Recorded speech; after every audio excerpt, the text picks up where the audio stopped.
deep breath in and out.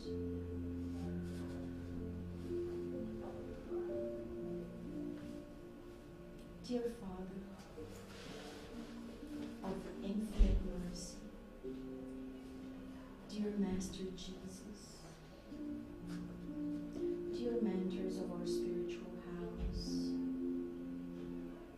we thank you for one more day on this earth, either as incarnate spirits or discarnate. We thank you for the opportunity to learn on this planet. We thank you for all the blessings that you shower upon us day after day.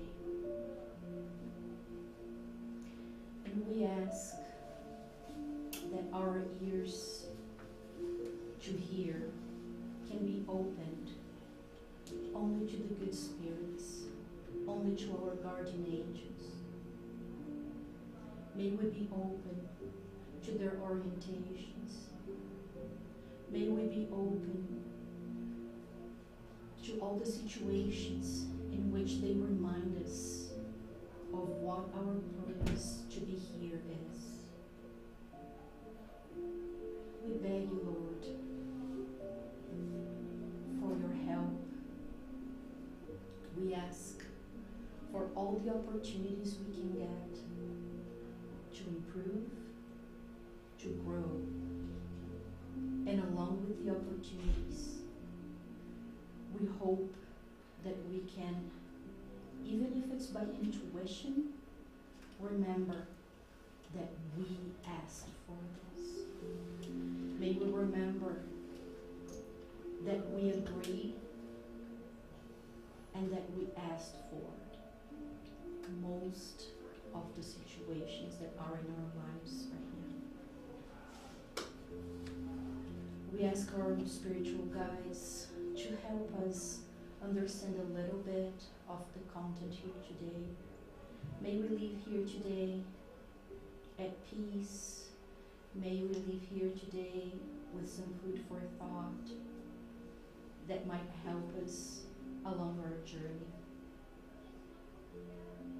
Thank you very much. So be it. Okay, I love Sunday miracles. You close your eyes and when you open, there's more people. That's true. Okay, I see some new faces. So, to those of you who don't know me, I'm Renata. Do we have any Canadians? No? Okay. So I'm Renata. And today we are gonna, I don't know if everybody checks WhatsApp. Today we're gonna be talking about the purpose of reincarnation. This is part 1 of 2. And again, for those who don't know me, I have some, it's very challenging for me to summarize things. So it started as one theme, and as I was preparing, I was like, oh, I think I have enough for like 5 or 6 talks maybe. But this one specifically, this is part 1 of 2, okay? Everybody is welcome to interrupt, to participate. The idea of sitting in a circle is that, first of all, I am not evolved enough to teach anybody, so we are here to study together. And everything that I've prepared is just hours of studying and putting together the words of Jesus and spiritual mentors. So none of this is me. It's Jesus and spiritual mentors, okay? I'm just the tool. All right, so reincarnation, the main purpose. I think at some point we have all asked ourselves, right? Like, what am I doing here? What's the point of all of this? There are so many answers to that question, hence at least 2 parts, maybe even more. But today, the idea is just to go through an introduction, because like I said, there are many different answers on many different levels, because we can go really deep into this. So, the sources for today's lecture: Spirit's book, Gospel According to Spiritism, the book Consciência Espírita by Alírio de Cerqueira Filho, Dias Felizes by Afro Stefanini, Espírito Honório, and Pontos e Contos by Chico Xavier. Oh, there was one more. Tormentos da Obsessão by Edivaldo, Spirit, Filomeno de Miranda. Okay? So, first I would like to propose a reflection, like I always do. So, let's just stop and think a little bit about what's the purpose of reincarnation in general. What do you think? To learn. To learn. What else? Possibility to repair bad feelings of the past. Yes. Let's call it a beautiful word. Atonement. Expiation or atonement. Expiation is closer to Latin. All the words that are closer to Latin in English are considered to be more fancy. And not all English speakers might be familiar with them. Okay? Yes. I didn't know that. Yeah. Well, just sorry. I'm a degree in translation, and I studied, like English and American culture. So just as a reference, this is why sometimes there are two words for the same thing in English. For example, pig and pork. Pig is the animal alive. Pork is after it goes from the kitchen to the table. Why? Because when the French invaded England, the nobles were the French, because they were the conquerors, they were the winners. So at the table where the French sat, it was pork. In the kitchen, it was pig for the English. I saw that. Right? And again, the people who knew how to read, the cultured people, were mostly the church and the nobles, and they had to learn Latin first. So this is why words closer to Latin are fancier, because that's what the high-level people knew. So, for example, preoccupy. Not all English speakers will understand preoccupy as the same as worry. They will many times understand as preoccupied, like it was occupied before. Okay, so see, you come and you learn English history. You talk about Spiritism. This is a lot of fun. It's amazing. It's a combo. Yes, it is. Okay, so purpose of reincarnation. So to study, to atone or atonement for past mistakes. Who do we atone to? Because in Brazil we like to say pay a debt, pagar uma dívida. Who do we owe it to? Who are we paying? Ourselves. Exactly. If I did something wrong to Moa, I don't owe Moa, I owe myself to replace the bad actions with good actions, to replace a negative feeling with love. What am I doing here? And this here can have a whole lot of different meanings. It can be here incarnated, here in Canada. What was I thinking when I came to Canada? So I'm pretty sure we have all asked ourselves that question several times. And here being different years. Did I choose everything that happened or will happen to me? What do you guys think? It's hard. I think we are responsible for everything. Very good word. But what about choosing? Have you ever heard, like just in the prayer I said that we choose, that we agreed to this. But do you think we choose everything? I don't think so. I don't know. I think we chose a couple things, like mostly what we are living. But again, we have choices. Like we can choose to be in the right path or the wrong path. So the wrong path is not something that we chose before, but we are kind of choosing now.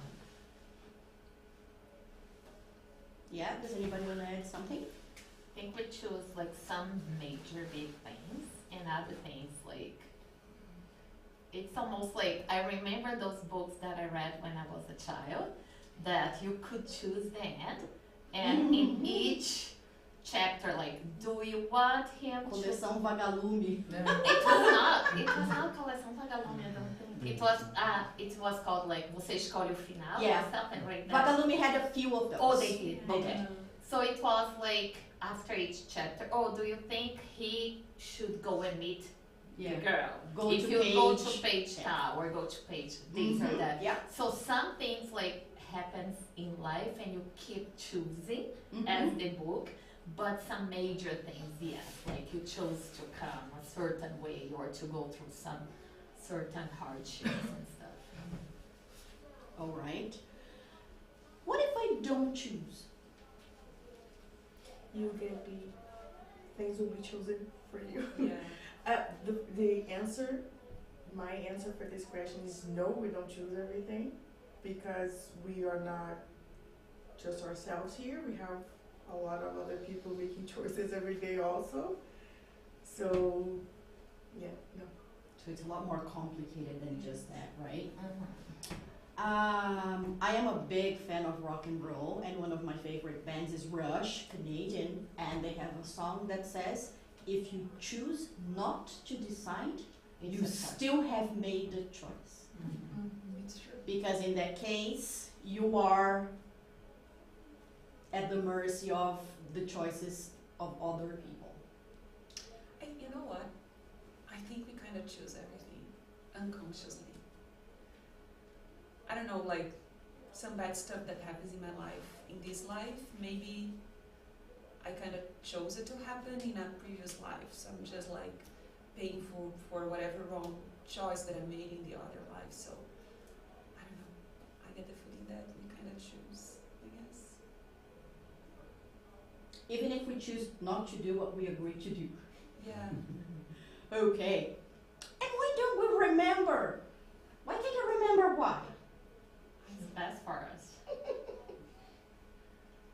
Is it really? Mm-hmm. What do you think? Wouldn't it be easier if we could just remember, like, oh, okay, this is why this is happening?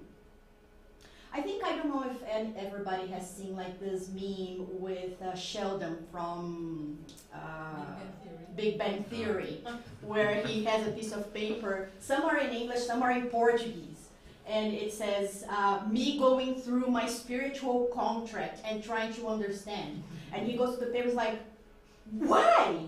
But why? And then after a few pages like, oh, that's why. So, so it's like, wouldn't it be easier if we could at least understand why we're going through whatever? Yeah. Well, I guess if you put them in another perspective, if I killed somebody in another life, I didn't want to remember that. So then comes the law of mercy with us, right? Okay. Oh yeah, and for those of you who don't know me or who haven't like been to many of my talks, I always play the devil's advocate. Just so you know. So don't fall for all my, don't you think? Good to know. Yeah, they are tricky questions. And I used to be a teacher too, so it's in my brain. Oh. To ask tricky questions. So, in reality, the why we don't remember is going to be probably 1/3 of the next talk. So this is like scenes of the next episode. Stay tuned for the soap opera. We're going to really go into depth into the why not remember in the future. One of, just as an example, like Carol mentioned, there's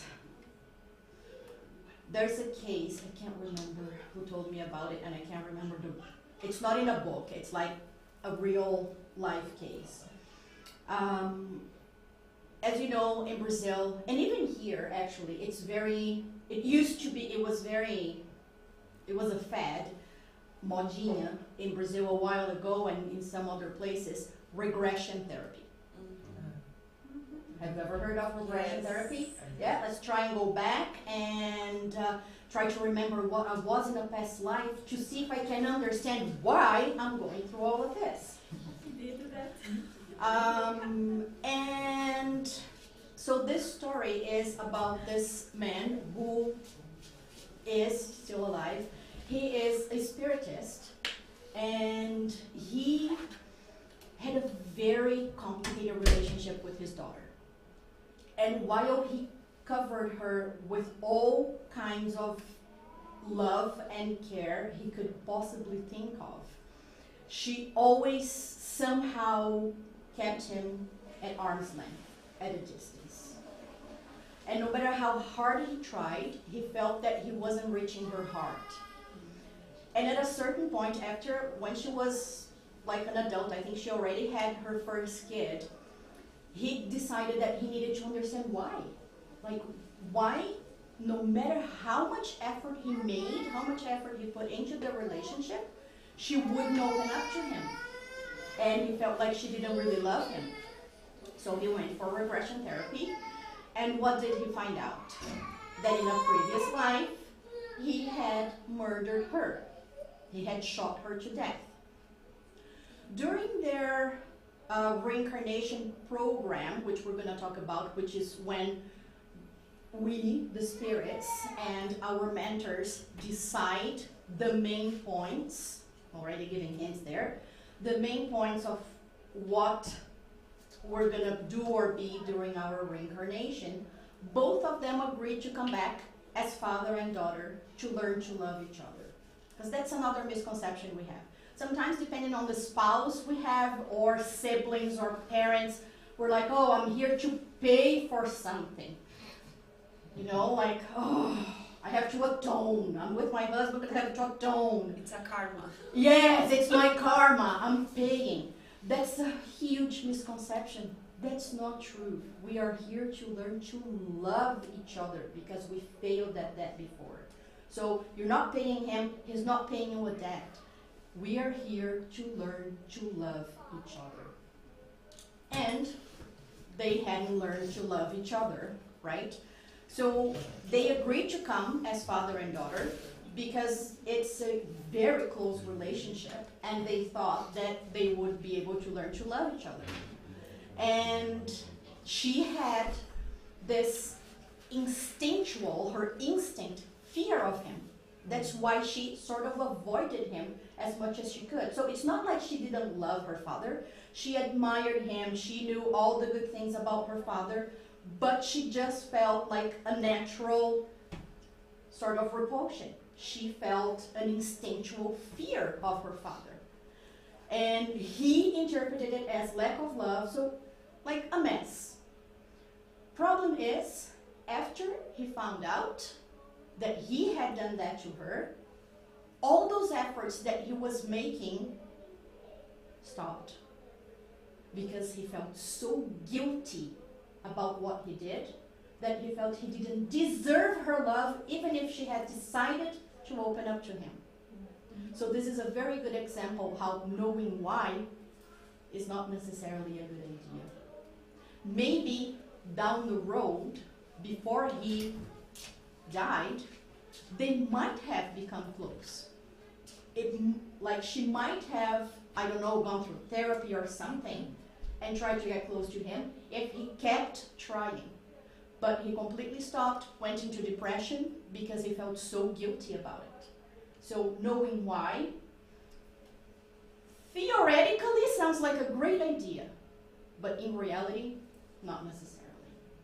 So it's protection for ourselves, from ourselves. Okay. So, again, some of, like I mentioned, I was a teacher, so I like when things make sense. So first of all, we're talking about reincarnation, but what is incarnation? When it's first time. Well, yeah. So it's the first time of reincarnation. It's when your spirit is in a physical body. Yes, both answers are perfectly correct, yes. And if we go to question 132, in the Spirit's book, Kardec asks, what's the purpose of the incarnation of spirits? And the spirits answer, God's law imposes incarnation, being in the physical body, for the purpose of leading spirits to perfection. And notice that spirits there is capital S. We talked about this before. Do you remember the difference between small caps and big caps for spirits? What's the difference? The question is small s. The answer is capital S. What's the difference? The capital S is when we talk about the my spirit is a capital S. Exactly. It's when we talk about individualities. Animals have spirits too. I don't know if anybody has read anything about collective spirits.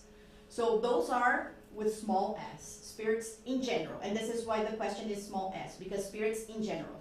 Now here, the purpose of leading spirits to perfection, that capital S means individualities. We as individual spirits, each one of us, with our experiences, with our personal memories. For some, it is an expiation, so atonement. We're trying to make up for something we did wrong in the past. For others, a mission. We're trying to help the people around us. However, in order to reach this perfection, they must undergo all the vicissitudes, the problems of corporeal existence. Because as a spirit, it's like we don't have the influence of matter, of the physical things. So all of our senses are heightened. We can think better, we can understand better. We don't have the limitations of the physical body. So that's a lot easier. However, when we are in the flesh with maybe physical difficulties, with maybe mental impairments, or maybe mental illnesses, that's not so easy. But that's the real test. Because with all these limitations, are we still able to follow God's law? Are we still able to do the right because it's right and avoid the wrong? Even if we want to do it, we know it's wrong and then we're going to avoid it. As spirits, a lot easier. Not easy, easier. But in the flesh, in the matter, incarnated, completely different story. Including because we can't remember the past. Make sense? Yeah? Okay. And then that was 132. And then in question 167, Kardec asks, what's the purpose of reincarnation? Incarnation, okay, I get it. I come to be tested, to atone, but why do I have to keep doing this? How many times do I have to do this? And what do the spirits say? Expiation or atonement or making up for wrong things, and humankind's progressive improvement. Without reincarnation, where would justice be? Does anybody disagree? Would anybody like to add? I also see reincarnation not only for like self-improvement, but helping others to improve. Like in the movie, I forgot her name, but she, the woman, she decided to reincarnate to help somebody in the family. That's a mission, right? Yeah, so that's a mission. Mm-hmm. Yeah, and we're going to talk about this in the second last slide. Okay. Thank you for the introduction. Okay, so where would justice be? Would it be fair? So, I'm God. Moa, I will let you incarnate more as a minority and in a very racist country. And Flavia, you can incarnate as Paris Hilton. You only have one chance. If you mess it up, it's either hell or, well, if you mess it up, it's hell. Is that fair? No. Even we, humans, as parents or friends even, we give each other several chances. Why would God give his own children only one? Doesn't make any sense, right? Not to me. For me either. Not to me. But to some people it does. So this is a comment. Yeah, this is a comment from Allan Kardec to question 171 that came a little bit after that one. All spirits are headed towards perfection, and God furnishes or gives them the means of realizing it through the trials of corporeal life. Trials meaning experiences, tests. Out of divine justice, God allows them to accomplish in the new existences, so reincarnation, whatever they could not do or complete in a previous trial. Right? So we get as many chances as we need. Yay. All right. So in the Gospel according to Spiritism, in chapter 4, item 26, Allan Kardec compares the need for reincarnation with students achieving higher degrees by going through the grades. Grade 1, grade 2, grade 3, grade 4. And this also explains why we don't go back. You can stay in the same grade, repeat the grade because you failed, you go and you do it again. And the punishment is not the repetition. The punishment is having to do everything again when you could have made better choices the first time. Okay, now for clarification, to understand this better, we're going to go back to question 115, which is one of the most important answers in the Spirit's book. So, what? Oops, there we go. So question 115. Are some spirits created good and others bad? Because how do we explain that some people seem to be naturally good and some people seem rotten to the core from day one?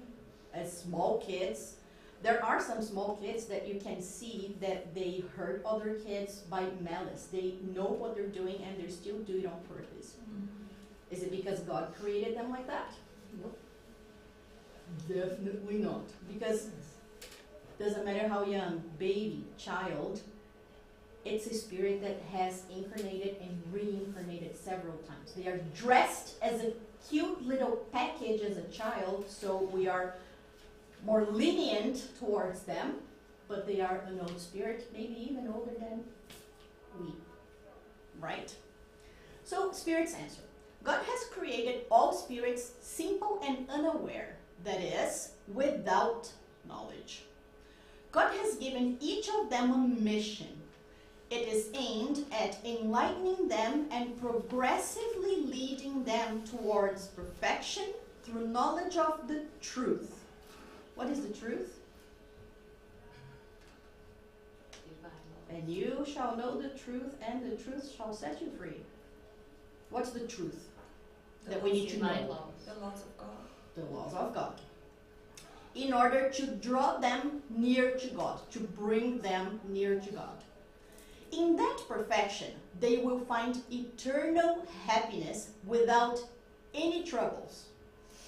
Spirits acquire knowledge by experiencing the trials that God has imposed on them.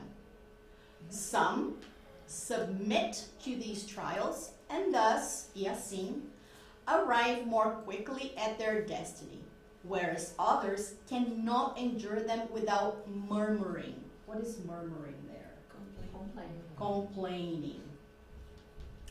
Thus, this way, through their own fault, these latter ones, the ones that complain, remain far from the perfection and happiness promised to them. Make sense? Yeah? Okay. So, the bold words, mission, submit, and murmuring, we are gonna see a little bit more about them. Mission. So the mission of the immortal spirit, it's to fulfill. Oh, and by the way, this is from the book Consciência Espírita, chapters 1, 2, and 3.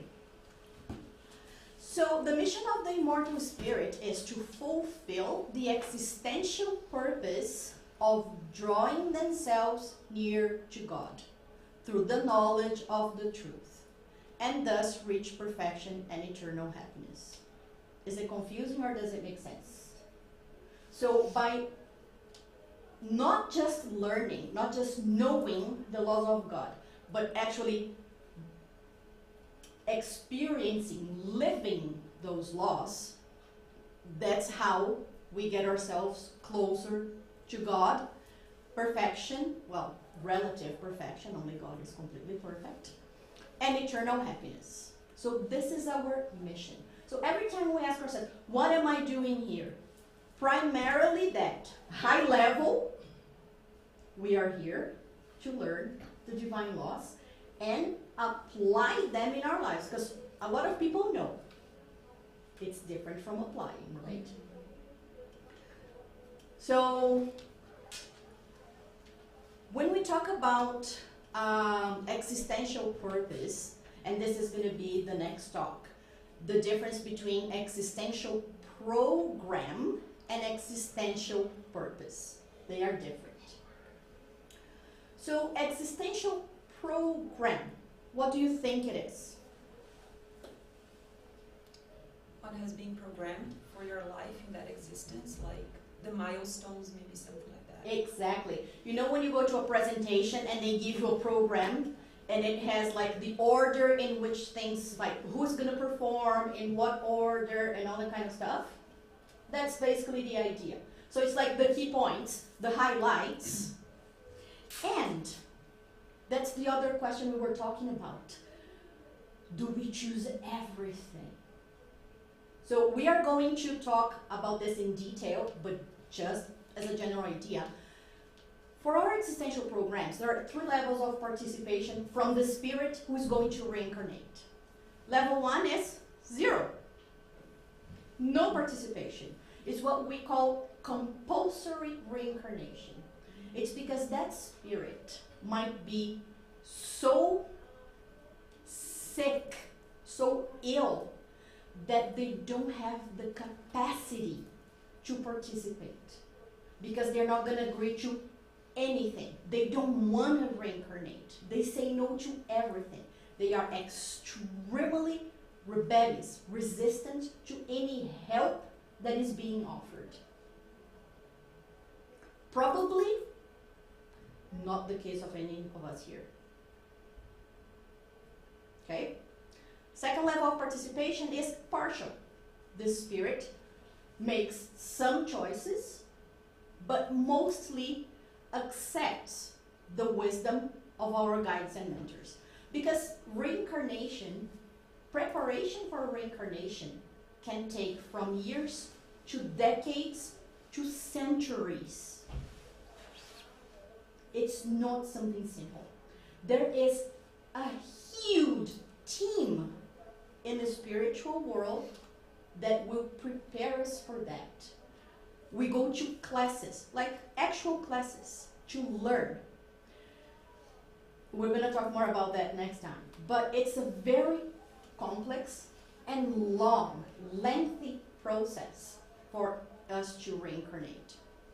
So some spirits have so many debts to their own souls, so many things that they did wrong that they still need to make up for, to atone for, that they will make a few choices, but mostly accept what is being suggested to them by the superior spirits.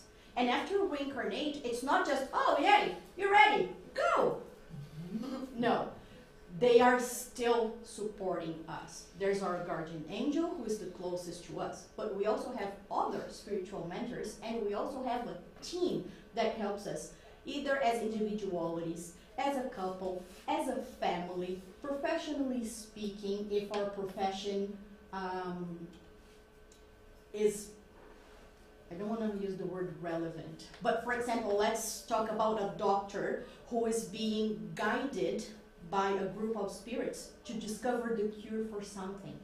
So there will be the spirits who are specialized in medicine that are not involved, for example, with their lives as parents, but they're absolutely involved with their professional lives. So it's a network, it's a huge network of spirits that are supporting us so that we can be successful in the choices that we were able to make. And the third level is probably all of us here, where we can make not all, but most of the choices and accept any suggestions that we think make sense. That still doesn't mean that we make all of the options. I also watched a very, very, very good talk about Afro Stefanini, the author from Dias Felizes, where he talks about the case of a woman, because he's saying, like, sometimes I can choose the family I'm going to be born, I can choose my profession, I can choose a lot of things. For example, in this lady's case, she made most of the choices, except for her husband. And she was not happy with her husband. And she tells the story that one day, during sleep, she was taken by her mentor to the spiritual world, and she decided to complain. And she was like, you know what? I think you guys made a mistake when it comes to my husband. I'm not satisfied with this guy. Like, I don't think it was supposed to be him. You guys made a mistake. And then her spiritual guide was like, you think so? She's like, I'm positive. Sure. And he's like, okay, let's see. So he goes to a file cabinet and pulls several file folders. And she's like, oh, what's that? And then first folder, he opens the first folder, it's like, this is a guy who is in the darkest, deepest areas of the umbral, trevas. And he is a big boss there. He's really evil. He was your first choice for husband. And she's like, no, thank you, okay. And she's like, what about this one? And he's like, this is a serial killer. He was the second choice, and we suspect that you probably would have gone out at night with him to help him with his crimes. And she's like, oh, no, God forbid, I might be his first victim. And he's like, yeah, you were your second choice. What about this guy? Well, this guy is a schizophrenic that you hired somebody to poison and kill previously. He hated you so much, but he asked to reincarnate with you as your husband. However, we found out that he didn't have good intentions with that request. He actually wanted revenge on you. So we said no. And she's like, what about that red folder? What's that red folder? It's like, oh, this is the best one. This is your folder. It's like, mine? Like, yeah. So he opens her folder and is like, in another life, he's like, see, the guy from the deepest darks in the umbral, you aborted him in a previous life. the serial killer, you had him sent to the guillotine in another life. The schizophrenic, well, you didn't just poison him once. You actually had him killed twice. And the other time, you had him killed and you stole all his fortune. And he's like, what about this fourth guy? He's like, this is your present husband. This is the husband you have right now. And she's like, what about him? And then the mentor says, he's the only one who didn't fall for any of your traps. She's like, okay, I love my husband, I'm happy with him, and we're good. No more complaints from me. So she got to choose a lot of things, but not the husband, because those who wanted to come back with her, none of them had good intentions. And this guy, who was apparently immune to all her tricks in the past, said, okay, I'll do it. So the choice was made for her. Okay, and again, we're going to talk a whole lot more about this next time. Existential purpose. So what is the existential purpose? It's the core of the existential program. In other words, the existential program has, let's say, the main events, the highlights, your profession, your family, your partner, all of that, your kids, all of that. The existential purpose is why all of those. So it's the core, it's the main point. It's the virtue or couple of virtues, there's usually one or at most two, that we come to develop in particular in that reincarnation. And the program is 100% connected to the purpose. So all of those situations are leading us to fulfill the purpose. So if my virtue, a bola da vez, the virtue of the month is patience, the items in my program are going to lead me to so many situations where I have the opportunity to develop patience. Not giving me patience, it's testing my patience. Pride. My whole program will lead me to situations where I can choose to be prideful or to humble myself. So depending on the existential purpose, the virtue, the program works always in the direction of helping us fulfill the purpose as long as we are willing to do the work, which is something else, right? All right, and the next one we're going to talk about two stories that highlight perfectly what's the difference between the program and the purpose. All right, so, and this is from Consciência Espírita. So going back to that vocabulary, so submission, because some submit to the mission God gave us and arrive to happiness and perfection faster than others. So what is to submit? We have a very negative idea of the word submit. We think it's being a doormat. We think it's accepting anything. It's not. Submission is when the immortal spirit, with capital S, the individuality, aligned with their existential purpose. So after, because how do I know what's my purpose? Oh, all we have to do is pay attention to our lives. Pay attention to, like, in what area are you tested the most? That's how you know. It took me 3 years to figure out mine. I'm serious. Yeah.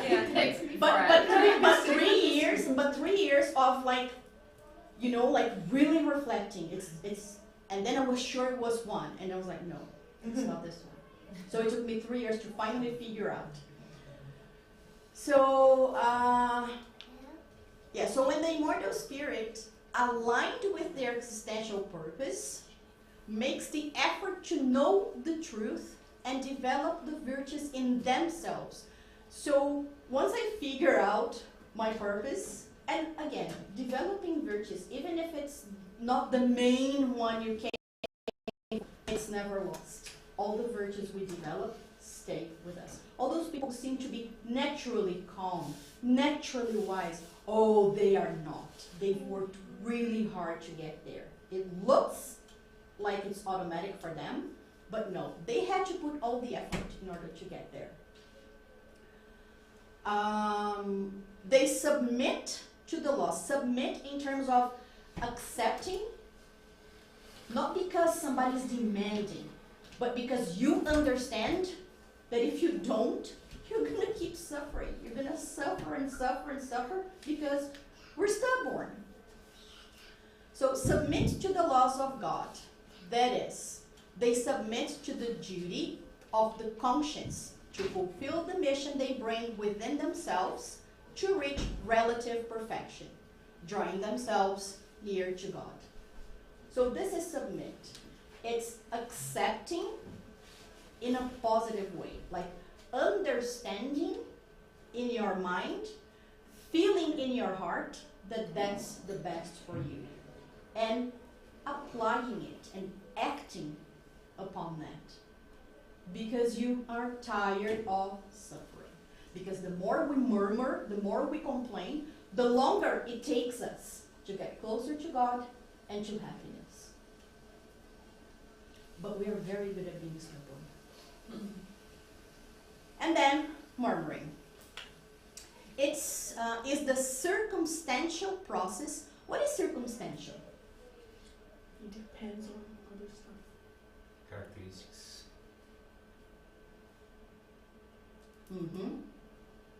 Circumstantial is depending on the situation, and it also means temporary. Something circumstantial is not permanent. Something circumstantial is temporary. Temporary can be as long as there or as short as we choose, but it's temporary. So it's the circumstantial process of unsubmissive, and this is a made-up word, by the way, that this word doesn't exist in English, but I love English because it's very flexible. So unsubmissive rebellion, real hardcore stubbornness against the existential purpose, which can last more, or it's not off, or less time, and have different degrees of manifestation. So our rebellion can have different degrees of manifestation. We can be slightly stubborn, really stubborn, or impossible to deal with. And that's when we have those mandatory reincarnations where we can't choose a thing. I mean, we choose after we're reincarnated. Okay. Yes? Murmuring can be translated in Portuguese like some kind of melindre. Or Yeah. you don't think that The translation in Portuguese is murmúrio as well, and it's the same word in French. Actually, not many translations use the word murmur in English. There's only one translation that uses murmur. Other translations use complain or something different. In Portuguese, the word is murmur, it's complain. Melindre is a little bit different. Melindre is when you feel personally offended by something that somebody did to you. okay. When you allow yourself to be hurt, your pride gets hurt. Melindre is 100% connected to pride. Murmur is complaining in general. Okay. But melindre is really connected to pride. I thought it could be one level of rebellion or something like that. It is. But it's connected to pride. Okay. Make sense? Mm-hmm. Yeah. Okay. No problem. I don't know what the exact translation of melindre would be in English. I'll look it up. I get curious about it. Okay. Sorry, I'll have to go back to the beginning. It's the circumstantial process of unsubmissive rebellion against the existential purpose. So I refuse to work on that virtue. I feel like I'm suffering. I'm being tested, and I don't want this anymore, and I refuse this. Which can last more or less time and have different degrees of manifestation. It goes from existential emptiness, going through existential abandonment, reaching the stage of existential isolation. So existential emptiness, that's, let's say, to translate into modern language, it would be the beginning of a depression, for example. So existential emptiness, like, I don't feel the meaning of anything. I don't feel the meaning of this life. Like, why do I have to go through this? Why am I going through this? I don't want this. And then it goes through existential abandonment, when you feel a complete disconnection from God. You disconnect from Him. He never disconnects from us. But we can disconnect from Him with existential abandonment. So it's like the deepest levels of depression, when you feel absolutely abandoned by the universe. Like you don't belong in the universe. You have no purpose whatsoever. And reaching the stage of existential isolation, where you literally isolate emotionally, psychological, and physically from the world. And this many times, not always, but many times ends up in suicide. Okay, so that's how bad it can get. The spirit then activates the law of cause and effect, because it's a choice that we're making. And through their insubordination, they bring upon themselves long periods of pain and suffering until they humble their pride and appease their rebelliousness, submitting to the mission after they get tired of suffering. After we get tired of being punched, and we're like, okay, let's do this now. Make sense? Yeah. So the three that, oh, geez, it's already 12. So I think we can stop here, and I can continue with the part 2. There might be a part 3. So the 3 dimensions of the truth. So first thing we need to understand is that we need to overcome what we call 3 levels of ignorance. Ignorance of not knowing. So the first level is to know, to study, to understand the divine laws. And that's the easiest part. That's the easiest step, because that only takes studying, it takes time, and it takes your intellect. Feeling. That's the second stage. And it's deeply connected from the feeling to the last stage, which is experience, or applying that in our lives. Those 2 are closer than the know and the feel, because you can know and absolutely ignore it. Once you start feeling that that's true, that that's going to make a difference, that that's going to improve your life, and you are going to evolve through this, then from the feel to the experience, it's usually a smaller gap. Because once you feel it, it's like you have an extra incentive to actually apply it. Because it's not just the intellect, it's like it makes a difference in your body. You know, like that feeling of, I think the easiest is gratitude. You know, when sometimes you're so thankful to a person, so thankful, that your energy feels good, that like it overflows. You smile like a silly person because it makes you happy. It has like a physical effect on you. So there is a smaller, usually, not always, usually a smaller gap between the feeling and the experience or applying the divine law. Make sense? I promise the next one is going to be the last for now. Evolution. So the idea is to evolve, right? And it's important to understand that there are two ways, but we don't choose one or the other. We're always between both, always. The first one is the trial. This is a planet of trial and expiations. What is the trial? It's a test. It's when we decide to improve upon something. I already have a C in science. I want to try for a B or an A. Okay? And the expiation or the atonement. It's to make up for something that I already did wrong. I already failed that test. I have a 0. Can I take the test again and see if I can learn about that? So you see the difference? With the trial, it's not that we did something wrong that we have to make up for. We don't have a 0 that we have to improve. We already have something, we have a base. We want to get better at that. With the expiation, it's he already killed his daughter. Now he wants to make up for it. He wants to learn to love her instead of hating her. And he was doing well until that regression. So with trial, the education is through love. Usually when we choose tests, we have studied, we have been prepared during the reincarnation preparation while we are still in the spiritual world. So we studied, we have been prepared, and we can choose to learn from others' mistakes. We can choose to read Emmanuel, we can choose to read Joana de Angelis and learn from the mistakes they made in the past and hopefully not make the same mistakes. I saw that you said we could stud a manual.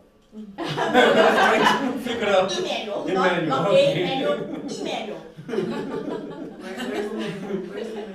Pronunciation. my ear. And expiation is re-education because we already went wrong. We already got a 0 on that test. So we need to be re-educated. We need to relearn. We already hate. We need to learn to love. We have already been impatient. We need to learn to be patient. And it's usually visited by pain. Visited by pain is a very nice, fancy way to say we suffer. It's not visited by pain. It's based on pain, unless we choose that path. Even in re-education, we can still choose to learn from love. We can still choose to learn from someone else's mistake. We can still choose not to make the same mistake. But it's usually because we have repeated that several times already. So pain is not impossible to avoid, but hard to avoid. But it can go from pain, it can get worse too. It can go from pain to complete suffering. Pain is hard to avoid. Suffering is absolutely avoidable as long as we don't become too stubborn in our ways. Does it make sense? Yeah? Well, the next slides were about the text called The Main Purpose of Reincarnation by Ave Stefanini, but I'll leave it for next time. Does anybody have any comments, questions? I think I have the translation for Melinde. Mm-hmm. I think it's pity. Like pity. Eating. When like, let's say you have, I know this word because of my daughter. So they have a group of friends, and they always like have something like in for them. Like, no, it's not biha, because sometimes one of them they feel left out, and then the other day is the other one. So they're kind of pity. You know, like, I don't know if there's one word. What I interpret would be an expression like, you made me feel bad. You made me feel left out. It's when we project on the other the feelings that we have. coitadinha. Yeah. Pity is Yes, like coitadinha. yeah, like self-pity. Mhm, Yeah, yeah. self-pity. Yeah. I think it's the closest, but yeah, it's the whole situation of, you know, you made me feel left out. You made me feel this. You made me feel mad. You made me feel sad. It's when we give other people the power over our own emotions.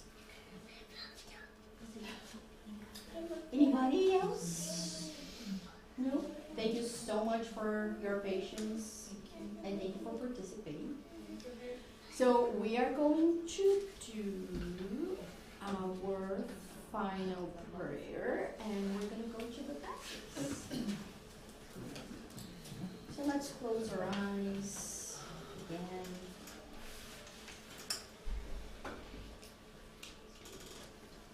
and deeply thank, first of all, ourselves.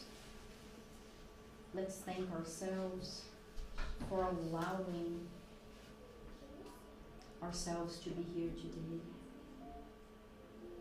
Let's thank ourselves for investing in our own self-improvement. On a beautiful day, we chose to come to the Spiritist Center. We chose to invest time and to love ourselves, to hopefully help bring ourselves close to God by studying, by sharing our understanding of the divine laws, our understanding of the Spiritist doctrine. I would like to reiterate my request to our spiritual mentors, mentors of our house, to help us reflect on our purpose, to help us accept, welcome, love the spiritual program that we helped design. May our guardian angels and spiritual guides help us find within our hearts enough self-love so that we can not just submit, not just accept, but love the choices we make. May we feel at peace with those choices. And may we have a blessed week of reflections and of attempts to apply the divine law, to apply the knowledge that we already have in our minds. May it travel to our hearts and then to our hands and translate into actions. Words of love, actions of love. May we spread this love we have within ourselves to those closest to us, so that we can have harmony in our homes, in our friendships,